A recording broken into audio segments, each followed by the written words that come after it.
Good morning to all. सभी student का online classes में स्वागत है। और अब हम लोग जो अगला टॉपिक है उसकी ओर आज चलेंगे। कल हम लोगों ने पढ़ा था medieval source of medieval Indian history, जिसके अंदर आपने देखा था सबसे पहले हम लोगों ने तीन तरह की चीज़ें पढ़ी थी। नंबर एक सल्तनत काल, जिसके अंदर जो भी साहित्य का रिटर्न वर्क हुआ है, जिन्होंने कई या जो लेखक आए थे उन्होंने कई चीज़ें लिखी है, ग्रंथ लिखे हैं, अपनी किताबें लिखी है। उसके बाद हम लोगों ने मुगल काल के बारे में भी पढ़ा था। मुगल काल में भी कई किताबें लिखी गई है। और उसके बाद में विदेशी यात्रियों का विवरण, जो विदेशी यात्री अनेक आए थे हमारे भारत में, उनके अलग अलग ग्रंथों से हमें कई तरह की जानकारी मध्यकालीन भारत के बारे में जानकारी मिलती है। अब हम लोग अगले टॉपिक की ओर बढ़ेंगे और अगला टॉपिक हमारा आता है सल्तनत काल। मुगल काल कल मैंने आपको बताया था, मध्यकाल के तीन पार्ट किए थे हम लोगों ने। मुगल काल के तीन भाग किए थे। सबसे पहले इसका सन बता देता हूँ। मध्यकाल के तीन भाग किए थे हम लोगों ने।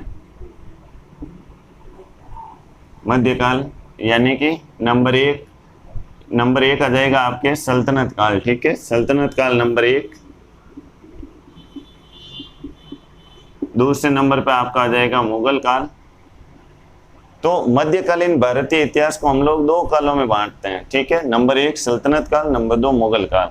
अब सल्तनत काल है वो 1204 ईस्वी से शुरू होकर और 1526 ईस्वी के बीच माना गया है। ठीक है, और उसके बाद हम देखते हैं कि मुगल काल चालू हो जाता है। मुगल काल का समय माना गया है 1526 से लेकर 1760 ईस्वी के बीच।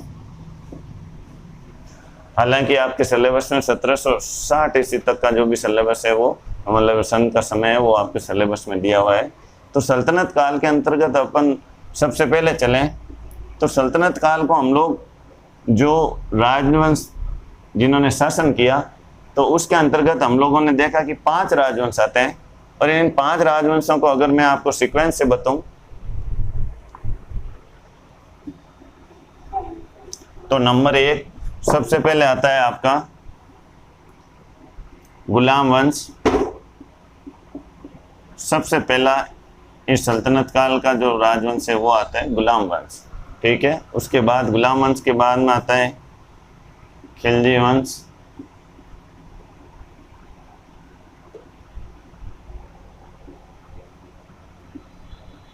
ये सीक्वेंस याद रखनी है आपको, क्योंकि सीक्वेंस कई बार एग्जाम में पूछी जा रही है। तो कौन से वंश के बाद कौन सी डायनेस्टी आ रही है वो आपको याद होनी चाहिए। फिर आता है तीसरा तुगलक वंश।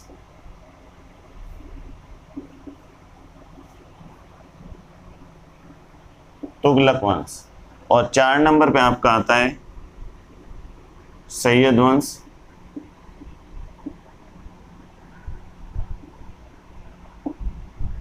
और 5वें नंबर पे आपका आएगा लोधी वंश। ठीक है, 5वें नंबर पे आपका लोधी वंश आता है।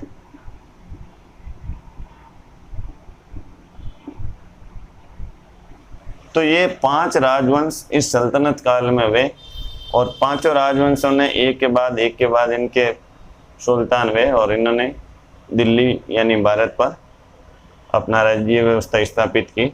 तो सबसे पहले हम लोग मध्यकालीन भारत कह सकते हैं इसको। मध्यकालीन भारत को हम लोगों ने 2 भागों में बांटा, याद रहे। ए पार्ट सल्तनत काल, बी पार्ट मुगल काल। मुगल काल का समय आपको पता है 1526 से 1760 ईस्वी माना गया है। और जो सल्तनत काल का समय है वो 1204 से लेकर और 1526 ईस्वी के बीच माना गया है। तो आपको पहली बात ये 5 राजवंश सीक्वेंस में याद होने चाहिए, ऊपर नीचे एक भी नहीं जाना चाहिए। क्योंकि अगर ये ऊपर नीचे गया तो आपको एग्जाम में, कोई बड़े एग्जाम में आपको सीक्वेंस पूछी जाएगी और सीक्वेंस गलत हो जाएगी। तो इन चीज़ों को हम लोग याद करने के लिए एक ट्रिक अपनाते हैं और उस ट्रिक को हम लोग GKTS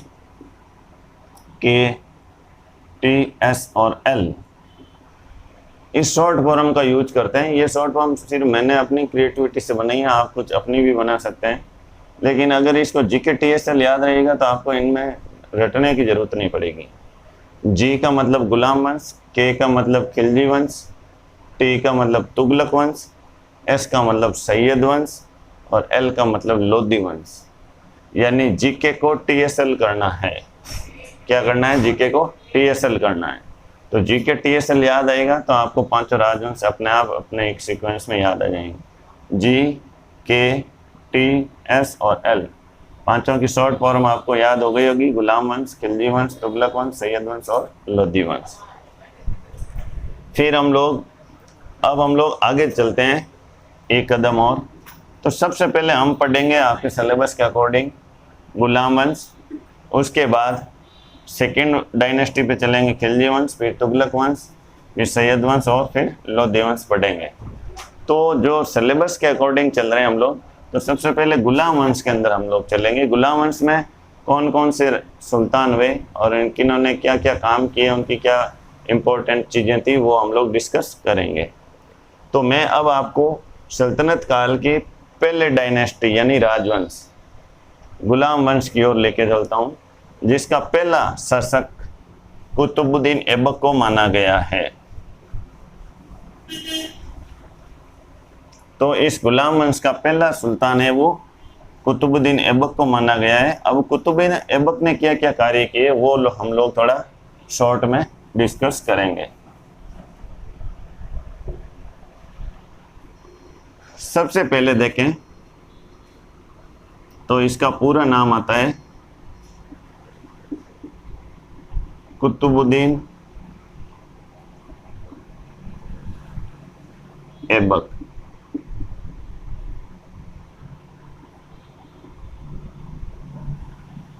ये कुतुबुद्दीन ऐबक कौन था? ये गौरी का एक अधिकारी था, और जब मोहम्मद गौरी ने भारत पर आक्रमण किया 1191 ईस्वी में, तराइन का प्रथम युद्ध होता है, तराइन का द्वितीय युद्ध होता है पृथ्वीराज चौहान के साथ। तो उसके बाद ये ऐबक तो अपने राज्य वापस चला जाता है, लेकिन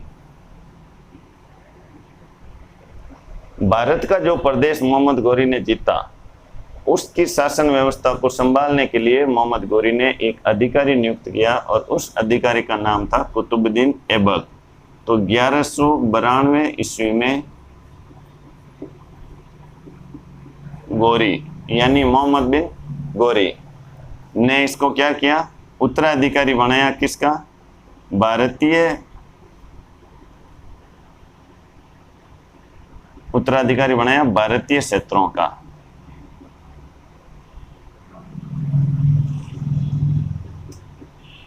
तो आप इसकी पहली विशेषता को शॉर्ट में लिख सकते हैं कि 1192 ईस्वी में मोहम्मद गौरी ने तराइन के द्वितीय युद्ध के बाद विजित भारतीय प्रदेशों का उत्तराधिकारी कुतुबुद्दीन ऐबक को नियुक्त किया था।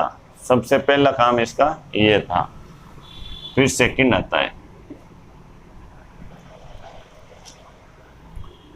कुतुबुद्दीन ऐबक में एक शब्द आता है ऐबक, और इस ऐबक का तुर्की भाषा में अर्थ होता है, कौन सी भाषा में? तुर्की भाषा में। ठीक है, तुर्की भाषा में इसका अर्थ क्या आता है? चंद्रमा का स्वामी। चंद्रमा का स्वामी कहा जाता है इसको। यानी कि कुतुबुद्दीन ऐबक में ऐबक का तुर्की भाषा में अर्थ होता है चंद्रमा का स्वामी।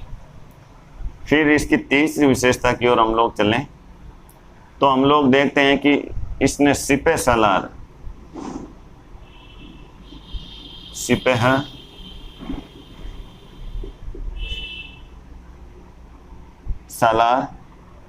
और मलिक की उपाधि धारण की थी। ये दोनों क्या है? उपाधियां हैं इसकी। इसने कोई सुल्तान की उपाधि धारण नहीं की। कुतुबुद्दीन ऐबक ने सिपह सालार और मलिक की उपाधि धारण की, और ये इन्हीं उपाधियों से खुश था, क्योंकि इसके बाद में आने वाले राजाओं ने या सुल्तानों ने सुल्तान की उपाधि धारण कर ली थी। और सबसे बड़ा इंपॉर्टेंट सवाल कुतुबुद्दीन ऐबक से बढ़ के आता है कि कुतुबुद्दीन ऐबक ने भारतीय क्षेत्रों की राजधानी लाहौर स्थापित की। कहाँ की? लाहौर, जो वर्तमान में कहाँ पड़ता है? पाकिस्तान में। तो यहाँ से एक ऐसा सवाल बन रहा है इंपॉर्टेंट कि किस शासक ने अपनी राजधानी भारत से बाहर स्थापित की, तो आपको याद होना चाहिए कुतुबुद्दीन ऐबक ने की, और कहाँ पर की? लाहौर में स्थापित की। तो ये विशेषताएं चल रही है आपकी कि ऐबक का तुर्की भाषा में चंद्रमा का स्वामी होता है। कुतुबुद्दीन ऐबक ने सिपह सालार और मलिक की उपाधि धारण की, और कुतुबुद्दीन ऐबक ने अपनी राजधानी भारत से बाहर लाहौर में स्थापित की थी।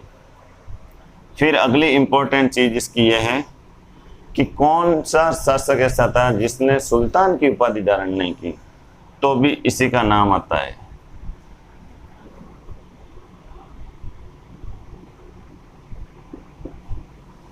सुल्तान की उपाधि धारण नहीं की।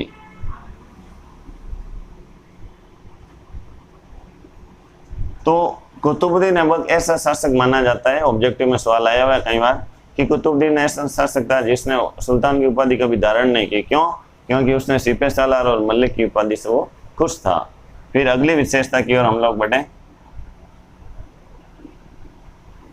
तो भारत में तुर्की राज्य का संस्थापक भी कुतुबुद्दीन ऐबक को माना जाता है।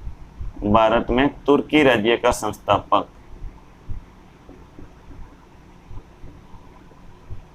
तुर्की राज्य का संस्थापक भारत में तुर्की राज्य का संस्थापक कुतुबुद्दीन ऐबक को माना गया है। ये भी सवाल आया हुआ है, भारत में तुर्की राज्य की स्थापना किसने की? तो 4 राजाओं के नाम दे देगा या 4 सुल्तानों के नाम दे देगा, उसमें से आपको याद होना चाहिए कुतुबुद्दीन ऐबक ने। अब कुतुबुद्दीन ऐबक की एक और इंपॉर्टेंट चीज देखें तो आती है कि कुतुबुद्दीन ऐसा एक शासक हुआ जो लाखों रुपए का दान देता था, लाखों का दान गरीबों में बांटता था। तो जिसके कारण जनता ने या उसने स्वयं ने जो भी था उसके पास एक उपाधि धारण की हुई थी जिसको लाख बख्श कहा गया है।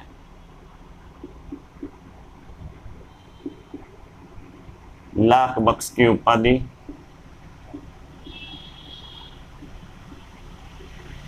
लाख बख्श की उपाधि है वो इसने धारण की थी। किसने? कुतुबुद्दीन ऐबक ने। तो कुतुबुद्दीन ऐबक सवाल यहाँ से भी बन रहा है, इंपॉर्टेंट सवाल है, 2-3 एग्जाम मेरे आगे भी आ रहा है। तो ऐसा कौन सा शासक था जिसने सुल्तान की उपाधि धारण नहीं की? ऐसा कौन सा शासक था जिसने लाख बख्श की उपाधि धारण की? लाख बख्श की उपाधि धारण क्यों की? लाखों रुपए के दान देने के कारण उसने लाख बख्श की उपाधि धारण की थी। फिर आता है कौन सा शासक ऐसा था जिसने तुर्की राज्य की स्थापना की थी भारत में? तो भी इसका आंसर आएगा कुतुबुद्दीन ऐबक। फिर हम अगली विशेषता की ओर बढ़ते हैं। तो इसने एक और उपाधि धारण की जिसका नाम था हातिम द्वितीय। हातिम द्वितीय यानी सेकंड। ये जो हातिम द्वितीय की उपाधि थी ये भी कुतुबुद्दीन ऐबक ने धारण की थी, यानी कि इसके पास उपाधियों की भरमार थी। सुल्तान की उपाधि नहीं ली, लेकिन सिपह सालार, मलिक, लाख बख्श, हातिम द्वितीय, इसने जो सारी इंपॉर्टेंट उपाधियां इसके पास थी। और आज भी सवाल कई बार आता है क्योंकि ये उपाधियां किसी और सुल्तान के पास धारण कभी की नहीं थी। ठीक है, फिर नेक्स्ट विशेषता की ओर हम लोग बढ़ते हैं। कुतुबुद्दीन ऐबक ने एक संत में है सुल्तान बख्तियारुद्दीन काकी की याद में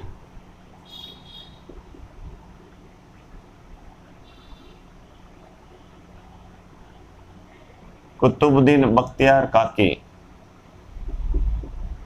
कुतुबुद्दीन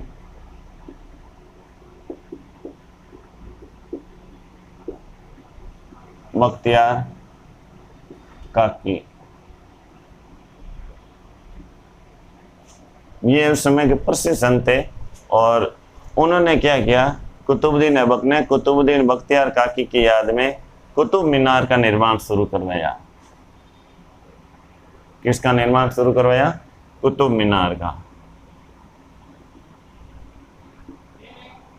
ये कुतुब मीनार बाद में क्या होता है, कुतुबुद्दीन ऐबक की मृत्यु हो जाती है और वो अधूरी रह जाती है। ये कुतुब मीनार अधूरी रह जाती है और उसके बाद में जो अगला शासक आता है इल्तुतमिश, ये कुतुब मीनार के निर्माण को पूरा करवाता है।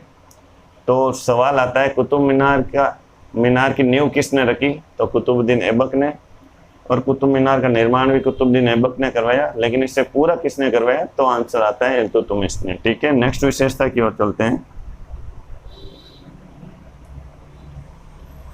इसने एक चीज और की, अजमेर, कन्नौज और कालिंजर कि सबसे पहले विजय करने वाला कौन था? ये कुतुबुद्दीन ऐबक था। यानी अजमेर, कन्नौज और कालिंजर की विजय कुतुबुद्दीन ऐबक ने की थी पहली बार। फिर अगली विशेषता की ओर आते हैं हम लोग।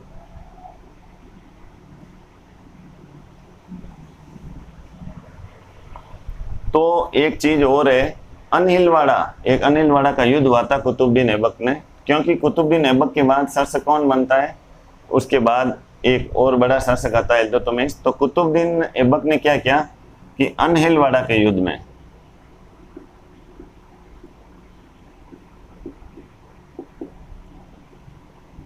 अनिलवाड़ा का युद्ध क्या करता है? इस युद्ध में ये इल्तुतमिश को खरीदता है कहीं से।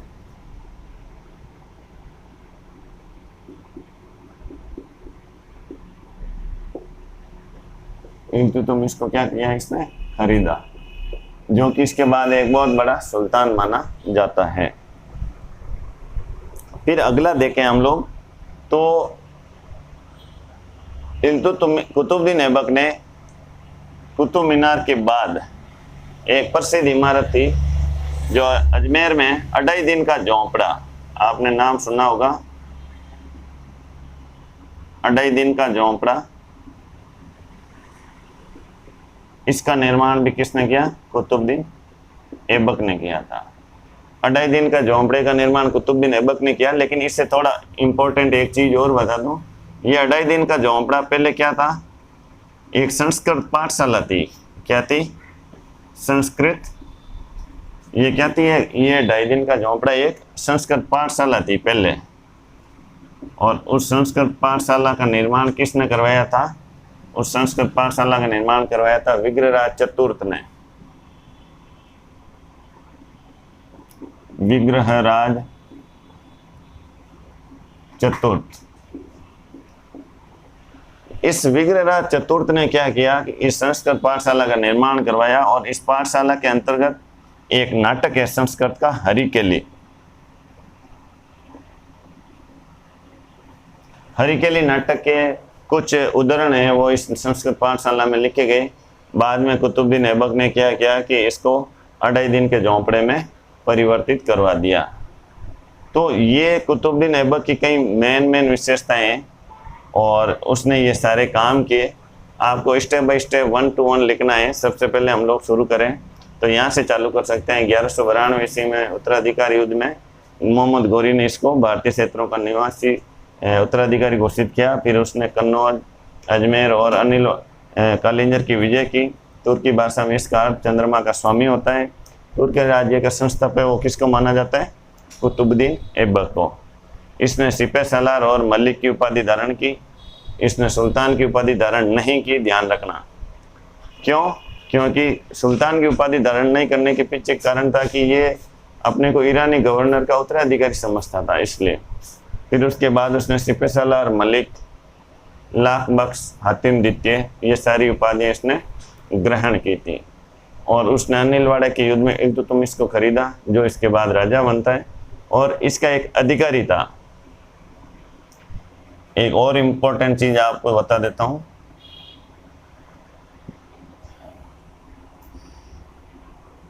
बख्तियार खिलजी नाम का इसका एक अधिकारी था। बख्तियार खिलजी, ये जो बख्तियार खिलजी था ये कुतुबुद्दीन ऐबक का एक अधिकारी था, और इसने क्या किया? नालंदा विश्वविद्यालय को जला दिया। नालंदा विश्वविद्यालय नालंदा विश्वविद्यालय उस टाइम का भारत का सबसे बड़ा यूनिवर्सिटी था। और बख्तियार खिलजी ने क्या किया, उसको धर्म को नष्ट करने के लिए और वहाँ के लोगों को हटाने के बाद उसने पूरे विश्वविद्यालय को आग लगा दी, जिसके अंतर्गत भारत के बहुत महत्वपूर्ण ग्रंथ जल गए, महत्वपूर्ण किताबें जो भी थी वो सारी नष्ट हो गई।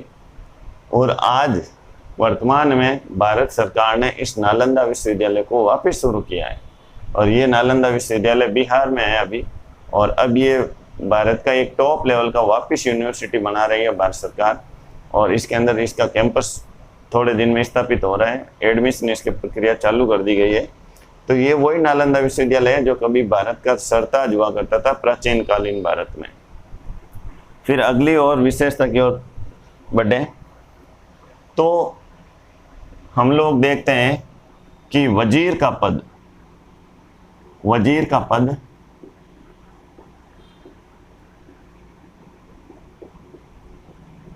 या वजीर के पद का प्रचलन कुतुबुद्दीन ऐबक के समय शुरू हुआ।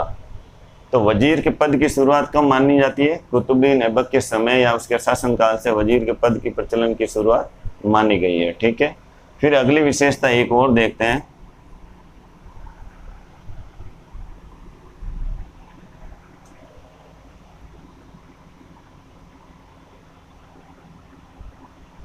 तो इसका एक इंपॉर्टेंट सवाल और बनता है कि कुतुबुद्दीन ऐबक की मृत्यु कैसे हुई थी। तो कुतुबुद्दीन ऐबक की मृत्यु चौगान खेलने से हुई थी। चौगान जिसको वर्तमान में हम लोग क्या कहते हैं? पोलो।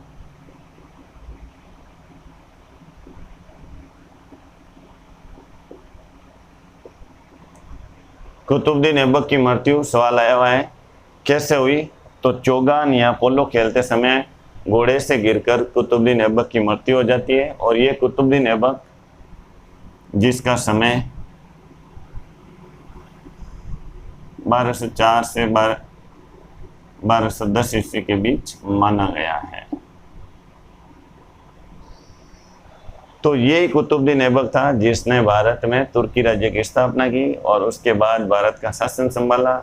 सबसे बड़ी बात है कि इसने भारत के अंदर राजधानी दिल्ली को नहीं बना के उसने राजधानी बनाई लाहौर। यहाँ से सवाल बन रहा है आपका। फिर नेक्स्ट सवाल बन रहा है यहाँ से सुल्तान की उपाधि किसने धारण नहीं की। ये सेकंड सवाल बहुत इंपॉर्टेंट है। नेक्स्ट सवाल बन रहा है आपका, लाख बख्श की उपाधि धारण करने वाला सुल्तान कौन है? हातिम द्वितीय की उपाधि सुल्तान किसने धारण की थी? फिर आता है नालंदा विश्वविद्यालय, ये इंपॉर्टेंट है। नालंदा विश्वविद्यालय को नष्ट किसने किया था? तो बख्तियार खिलजी नामक एक अधिकारी ने नष्ट किया था। और किसका अधिकारी था ये? कुतुबुद्दीन ऐबक का।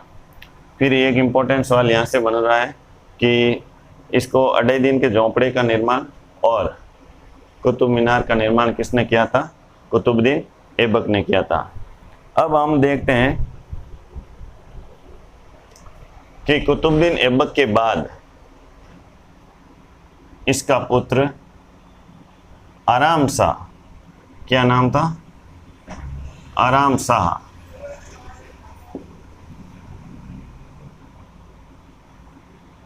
आराम शाह 18 महीने तक शासक 18 महीने तक शासक बना। तो कुतुबुद्दीन ऐबक के बाद आराम शाह शासक बनता है यहाँ पे। ठीक है, और उस आराम शाह के बाद इल्तुतमिश दिल्ली का सुल्तान बनता है।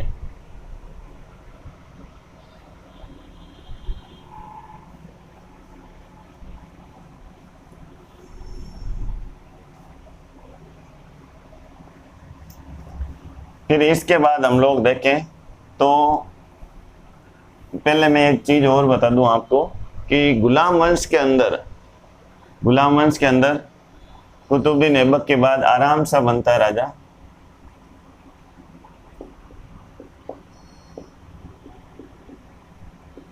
आराम शाह शासक बनता है। उसके बाद 30 नंबर पे इल्तुतमिश शासक बनता है और चौथे नंबर पे रजिया सुल्तान शासक बनती है।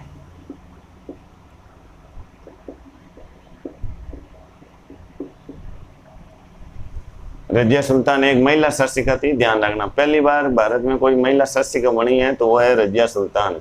और ये सवाल आता भी है, भारत की प्रथम महिला सुल्तान कौन थी, तो रजिया सुल्तान मानी गई है। ठीक है, उसके बाद नेक्स्ट राजा आता है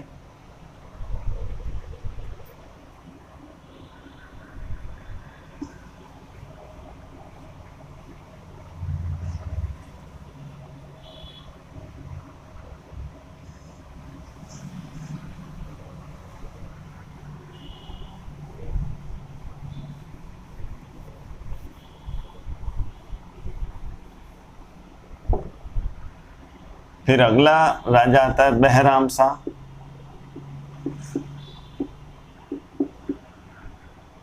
फिर आता है मसूद शाह।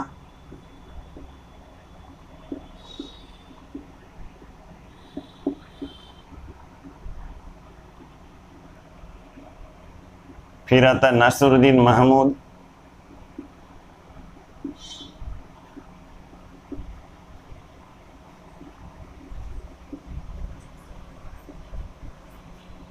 और फिर आता है बलबन।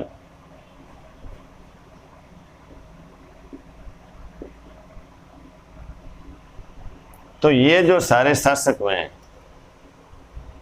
कुतुबुद्दीन ऐबक नंबर 1, नंबर 2 पे आराम सा शासक बनता है, नंबर 3 इल्तुतमिश बनता है, उसके बाद 4 नंबर पे रजिया सुल्तान बनती है, फिर बैराम शाह शासक बनते हैं, फिर मसूद शाह शासक बनते हैं, फिर नासिरुद्दीन महमूद शासक बनता है, फिर बलबन शासक बनता है। और बलबन के बाद अगला जो राजवंश आता है वो खिलजी राजवंश चालू हो जाता है, खिलजी वंश। तो ये खिलजी वंश किसके बाद शुरू होता है, बलबन के शासन के बाद शुरू होता है। तो हम लोगों के जो सिलेबस में है वो मेन है कि हमारा कुतुबुद्दीन ऐबक हमारे जो सिलेबस में है, तो हम लोग उसके बारे में सारी चीज़ें डिटेल्स हमने चर्चा की है। और इसके बाद में ये जो इनमें से जो सिलेबस में जो राजा या सुल्तान रहेंगे उसके बारे में हम नेक्स्ट क्लास में डिस्कस करेंगे। और जो चीज़ें खिलजी वंश के शुरू होगी तो हम लोग इस डायनेस्टी को ख़त्म होने के बाद हम खिलजी वंश की ओर चलेंगे। सभी स्टूडेंट्स का हार्दिक स्वागत और धन्यवाद क्लास में आने के लिए। और चैनल को लाइक करें, सब्सक्राइब करें और ज़्यादा से ज़्यादा इसको शेयर करें। Thank you very much.